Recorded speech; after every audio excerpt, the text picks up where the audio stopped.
If you search for Lovecraftian games on Steam, you'll find a ton of games on offer. But one thing that seems almost near universal is that most of these games tend to fall into the horror category in some fashion. And I don't blame them, Lovecraft stories did most often deal with existential dread, so it's hard to imagine something Lovecraftian that would deviate from that. So imagine my curiosity when I stumbled across Call of the Sea. It's obviously inspired by the stories of Lovecraft, particularly those relating to the fish god Dagon. But unlike many of the aforementioned Lovecraftian games, Call of the Sea is not an overt horror experience. It draws more inspiration from pulpy early 20th century adventure stories, and while Lovecraft's narratives were more about the bigger picture of humanity's insignificance in the face of overwhelming cosmic terror, Call of the Sea is a very character-focused piece. The setup is that you play as Nora Everhart. Nora suffers from an unspecified disease, and since this is a pulpy adventure tale, the obvious route to deal with it was for her husband Harry to set out into the wide open world to find a cure. To that end, he organized an expedition to a remote island near Tahiti. Now at this point you can already guess how that went, because whenever you hear the term expedition in a piece of media, you know that things didn't turn out well by the end. At some later point, Nora receives a package containing some instructions to also head to that island, which is where the actual gameplay happens. The game is mostly exploration based, meaning that you have to walk around the island a lot. Though fear not, this is not just another one of the plethora of walking simulators. For one, you're given a much needed run button, which I'm very grateful for. But more importantly, you also have to solve a bunch of puzzles to beat the game.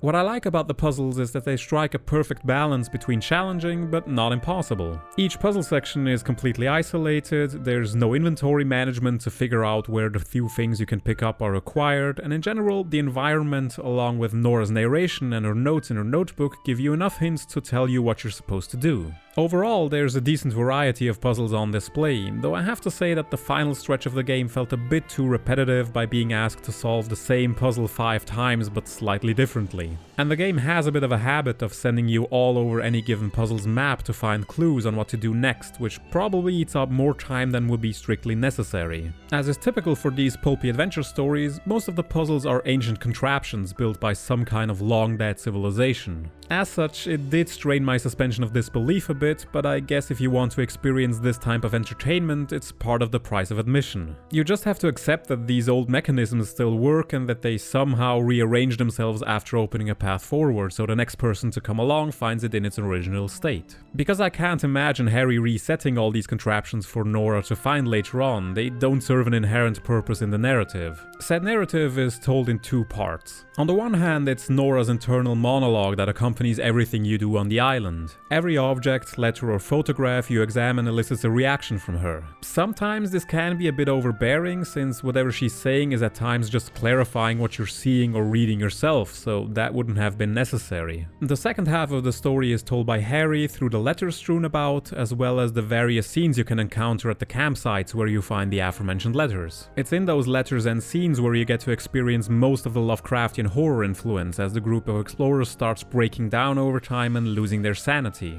But Nora's story is refreshingly different from that, in that it's mostly about self-discovery. As you can tell, I'm trying to not get into too many details regarding the story because that would spoil it. And given that I want to recommend this game, I'm hesitant to put spoilers in here and instead urge you to go and play the game yourselves. But what I will say is that you shouldn't expect grand cosmic horror here. Like I said, it's very much character focused. And that's a positive standout feature of the narrative. The way the narrative gets unfolded and how the eventual conclusion unravels had me pausing for a moment at the finale when it's time to choose an ending. What I like about the choice you get to make is that it's not a good versus bad ending sort of thing. Both endings make thematic sense and both endings are positive and negative in some sense. It's not a moral choice you get to make here, it's a human choice in the sense that you have to decide the fate of 2 lovers and how they'll spend the rest of their lives. What helps make this choice very powerful is the strong characterization of the 2 leads. By the way Nora talks about her unseen partner and the way Harry talks to her through his letters, you get a sense of their strong emotional bond. Harry risks his life and sanity to find a cure for his ill wife, which is a grand gesture if there ever was one, but his choice to save Nora through a far greater personal sacrifice is what really elevates the emotional tone of the game. Now, while I would recommend the game based on the neat puzzles and strong narrative alone, I'm sure you've noticed how gorgeous the game looks in the footage, which is a neat bonus. Walking around the island's many gorgeous vistas is an absolute treat, and once you make your way deeper into the realm of the ancient inhabitants, it takes on a fittingly ominous and dreamlike tone. But as I said, the Lovecraftian feel is only there to give you a sense of otherworldliness, and that's what I really like about the game. It feels like over the years, Lovecraft has become such a strong influence in a lot of modern horror entertainment that people have forgotten how to do anything other than the same things Lovecraft already did with his works. Call of the Sea puts a refreshing new spin on things and manages to tell a gripping emotional story about its characters instead of just focusing on the doom and gloom of our cosmic insignificance. It's a compelling tale that takes just enough from the Cthulhu mythos to add some flavor without letting it overpower everything else.